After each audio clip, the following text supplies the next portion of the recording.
Hello, I'm the Nostalgia Critic guy. Remember it so you don't have to. It's practically a cliche to make fun of the Star Wars prequels. We all know they're not very good, and we all know they suck the big one when compared to the original trilogy. It feels like there's nothing left to talk about. Well, in my opinion, there is one other thing to talk about. The good stuff. Hear me out. Just because a movie or movie series is bad doesn't mean there can't be some good things about it. And when a series has this much money and, dare I say it, even effort thrown into it, it's good to acknowledge when that money and effort actually pays off. Are there more good moments than bad? Hell no. But it's only fair when a movie series, even one as bad as this, does a few things right. They're not to be ignored and deserve being paid attention to. And we're gonna look at the top 11 of them here today. Why top 11? Because I like to go one step beyond. So, sit back and enjoy the top 11 actual good moments from the Star Wars prequel.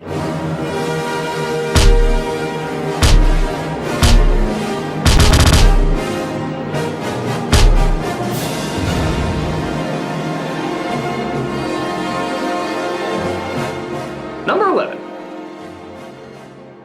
That kick-ass sword fight. The fighting in these movies definitely got a lot better when the prequels got started.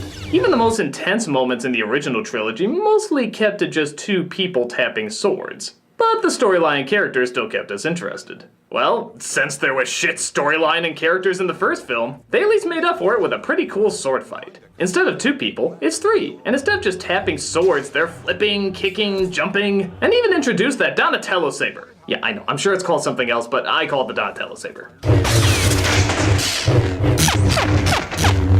All of this is much better in contrast to the first film. Hey, Obi-Wan, remember when we fought in that volcano through a pool of lava and death, surfing on tiny little machines and doing flips and kicks everywhere? Yup, sure do. We got so old. Preach. This is back when Ray Park was in everything. Sleepy Hollow, X-Men, Ballistic. He usually choreographed his own stunts, and this movie was no exception. He does some awesome work as Darth Maul, and let's face it, he kicks some legitimate ass. Not to mention that kick-ass score to accompany it too. In fact, let's give that an 11.5 on this list the more I think about it.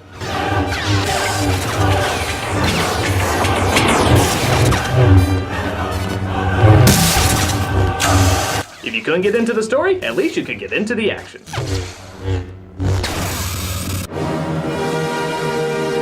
Number 10.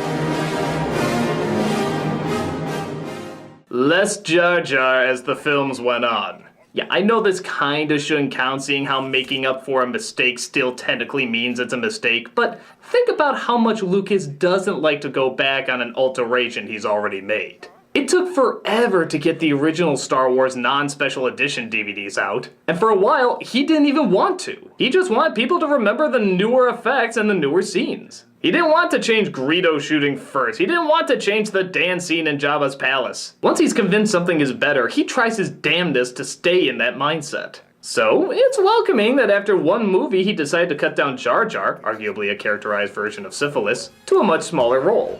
Hell, in the third film, he doesn't even get a line. This isn't making an alteration years after a movie has come out. This is making an alteration while you're making the movie. And considering Lucas's background for change, I think that's really saying something. For someone who is banking so much on his humor to win over America, gotta give credit when a guy finally realizes a mistake and tries to fix it. Even if it is just one that he fixed. But like I said, it's a pretty big one.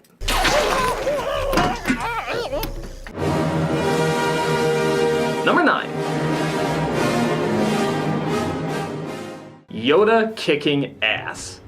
On the one hand, I really didn't want to see this, as I always saw Yoda as that guy who had so much power he could move a starship with his finger. I don't know, I just got the feeling a guy like that could blink and you could probably blow up or something.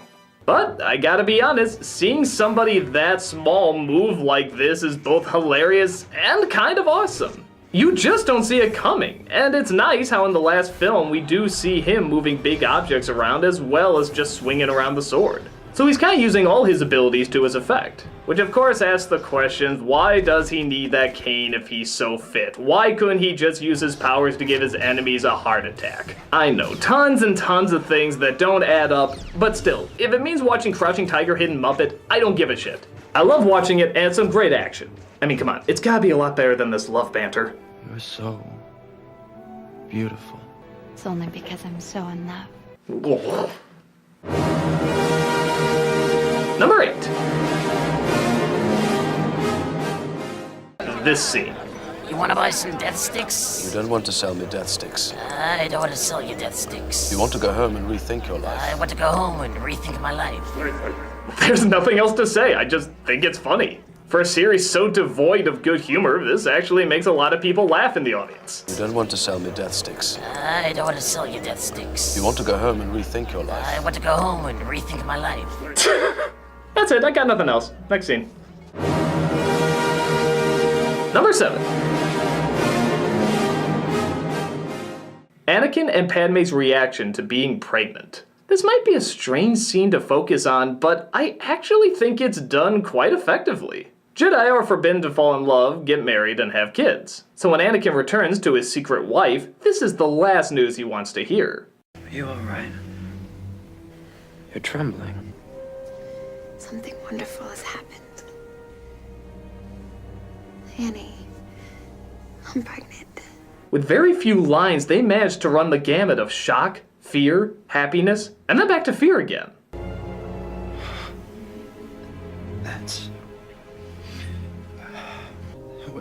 That's wonderful.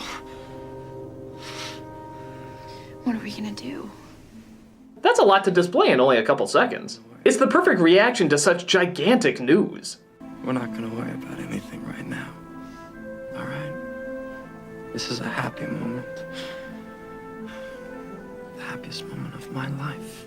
Maybe it's because so many other scenes are devoid of natural human reaction, but I think this shows two thinking people who know this is both a huge joy and a big problem. It's short, it's quick, it's the perfect response to such a major discovery. What are we gonna do? I don't know, Disney's having the same problem right now. Number 6. Casting Hayden Christensen as Anakin. Hear me out. I'm not gonna act like this is a good performance. It's not. It's bland, it's emotionless, every line is completely monotone, but to this guy's credit, nobody gives a good performance in this movie. Everybody sounds the same. Are we really gonna blame Samuel L. Jackson for his bland delivery? You think the guy who does this? I have had it with these motherfucking snakes on this motherfucking plane. Is totally at home talking like this? The oppression of the Sith will never return. You have lost. No, this is obviously a sign of bad direction. The same kind that can turn a good actor like Mark Wahlberg into an unfocused twit in The Happening. The same kind that told Christian Bale his Batman voice sounded fine, don't change a thing. Actors have to put a lot of trust in their directors, and an unfocused director can easily mislead a good actor. Even the acting in the first Star Wars film, people forget, wasn't always the best. I recognized your foul stench when I was brought on board. No, more kind of British.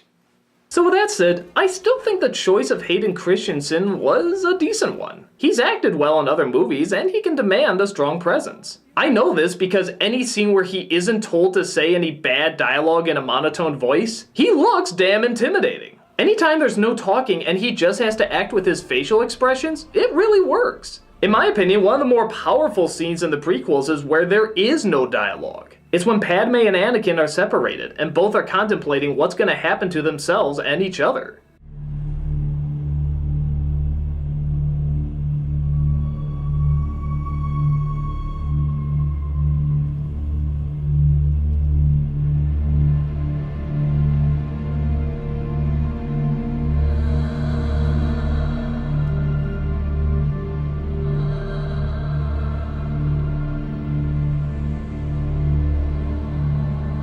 That is so much more powerful than any line written in this movie. So no, I don't think it's fair to put all the blame on this guy. I think he does have a fair amount of talent, just not enough to survive crummy direction. But honestly, very few actors do. When he's allowed to shoot a stare without any bad writing to get in the way, tell me you don't see the origins of one of the galaxy's most threatening baddies.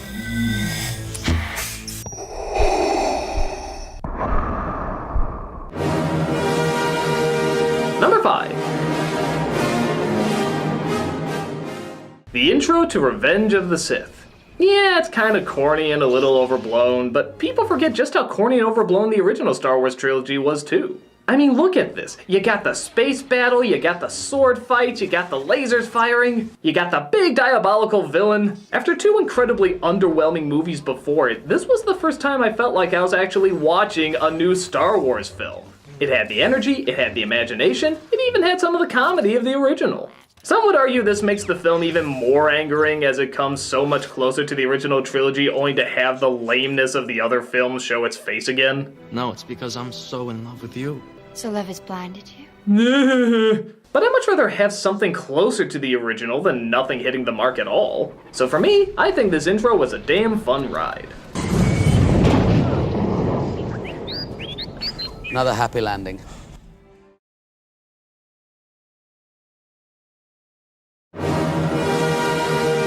Number 4. Ewan McGregor as Obi-Wan. As much as I talk about how bland most of these actors are, the one who seems to be perfectly cast and even managed to make a lot of the dialogue less painful is Ewan McGregor. Not only does he surprisingly command a lot of authority, but he also has an energy that carries over from a young youth to an aging warrior. When I look at this guy, I don't see someone badly playing a role, I see young Obi-Wan Kenobi. Vader was seduced by the dark side of the Force. I have recalibrated the code, warning all surviving Jedi to stay away. He captures the calm and collected nature of Alec Guinness, but still has the outlook of a young man who's learning. The Chancellor will not be able to control the thousands of star systems without keeping the Senate intact. An elegant weapon for a more civilized age. Sure, he's still got a lot of lame lines to say, but if someone was to ask me what I thought this guy in his youth would be like, this would be right on the money. I will do what I must. Whether teacher, student, young or old, the spirit of Obi-Wan is definitely strong in this one. So uncivilized. Number 3. The Emperor. No. Okay, taking out some of his goofier moments near the end, the Emperor was the only thing in all the movies that everybody looked forward to. He had the dark, menacing robe that would become famous in the other movies, but he also played a great diplomat, a great charmer, a great deceiver, and a great manipulator. My mentor taught me everything about the Force, even the nature of the dark side. It didn't seem like he was just restrained to looking evil and doing evil things like a lot of the other Star Wars villains. Or heck, his role in the original trilogy. He could be cheerful, he could be funny, but it was all for his diabolical need to control. You have great wisdom, Anakin. Know the power of the dark side. Power to save Padme. Ian McDiarmid returns in this role, and you can tell he's having a friggin' ball with it. He runs the gamut from being incredibly subtle and sneaky, to being full-blown, over-the-top psychotic. Are you going to kill me? I would certainly like to. I know you would. Even in scenes where he's going a little too silly, he's still so much fun to watch. He's like the Tim Curry of the Star Wars universe. You can see that whatever part he's doing, he's just going in full force. And yes, seeing an old man do this kind of sword fighting is pretty damn ridiculous. But remember, he had a few goofy scenes in Return of the Jedi too. Oh, I'm afraid the deflector shield will be quite operational. And besides, there's still more than enough moments of him looking creepy. We pretty much saw him in every enjoyable light a good villain should be seen in. Quiet and calculating, loud and roaring, joyful and content, angry and bitter. Every time he was on screen, he stole the show. Even at his silliest, the Emperor in the prequels is by far the best character. The dark side of the Force is a pathway to many abilities some consider to be unnatural. Number 2. The different worlds. One of the disadvantages the original Star Wars had is that while it had a decent budget, it was never so big that you could show off in great detail how gigantic your worlds could be. Now they made up for this by keeping the locations close, intimate, and having a lot of personality. With the prequels, though, you can show vast landscapes, entire cities, incredible backdrops. We can go from a solid still of Cloud City to circling buildings while flying through other ships. Now, do I think there's too much CG and not enough hand-built sets? Of course I do, just like everybody does. And yeah, I think 1 and 2 environments are painfully lazy. Can you say Saltine Cracker Man? But for the most part, we're allowed to really see a planet from multiple different angles and several different locations, rather than just finding a desert and saying, oh, the whole planet looks like this. Keep in mind too, in 1999, CG was mostly used for monsters and devices. This is one of the earlier films that created giant fantasy worlds that went outside your everyday environments. I even like some of the great locations are obviously paying homage to other great locations. A lot of people claim the pod race setup was too similar to Ben-Hur. Oh yeah, I forgot. Because nothing in the original Star Wars was paying homage to anything else. Yes, it'd be better if the people in the world gave it more of a personality like in the original, but you still gotta give credit to the fact that a lot of these places look pretty damn awesome.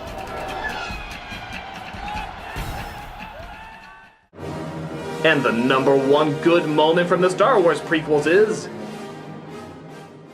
the Opera House scene from Revenge of the Sith.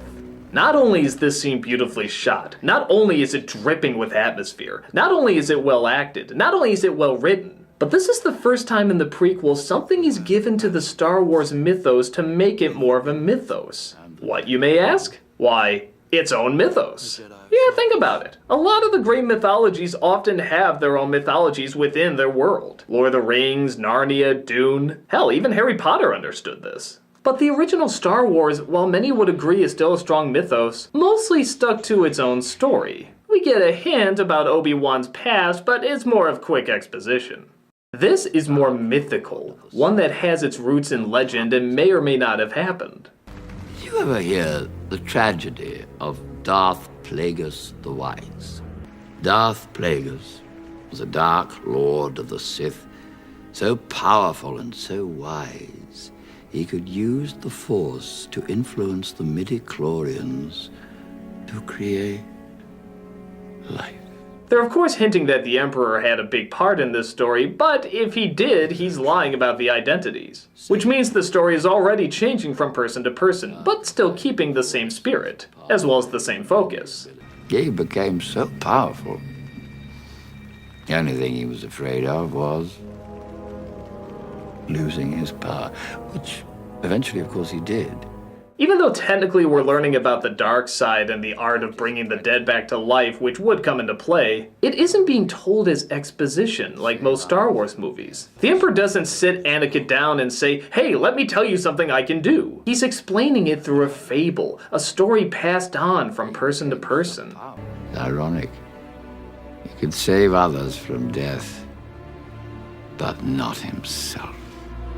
This takes the whole world and its mythos it creates to a completely different realm that the previous Star Wars movies never touched upon. It gave us a parable that had its start in truth but over time morphed into something else. It's the first time not only did these prequels add something new, but it evolved Star Wars to a different level. Even if it is just one scene, even if it's not very long. It added a story within a story, and that's one of the biggest steps to making a world you want to feel more real be all the more believable. It's the first time the Star Wars prequels actually evolved the story to a better place than where the original Star Wars films started out. Is it possible to learn this power? Not from a Jedi. So like I said, we all know the problems and we all make fun of them mercilessly. But when something strong stands out, it's still worthy to draw attention to it and acknowledge what was closer to the right direction. At the very least, I hope one of the most hated prequel series of all time can still be recognized for one or two decent clever moments. Maybe one or two of them may actually bring you a little bit of joy. Or maybe piss you off more. I don't know. Either way, it's still worth the effort to see if you can find a little bit of goodness in a whole lot of Jar Jar. I'm a nostalgia critic guy, remember? So you don't have to.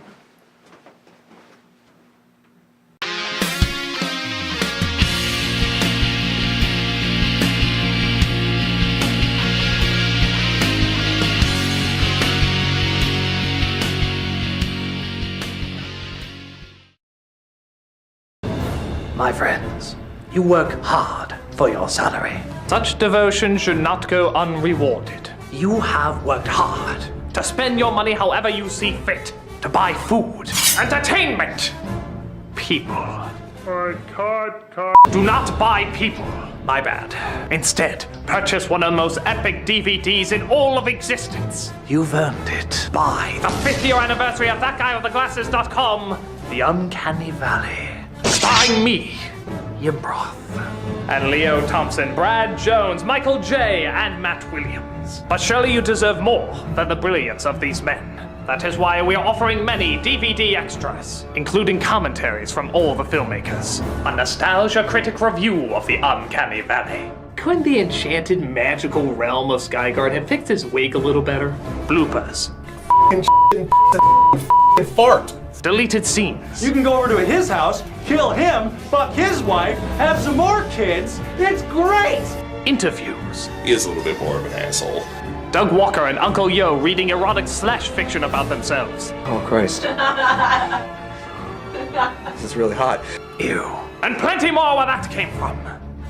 Well, not the slash fiction. I'm sure you'll have plenty enough of that. Probably too much. So what are you waiting for, Internet? Enjoy the spoils of war. Claim your treasure.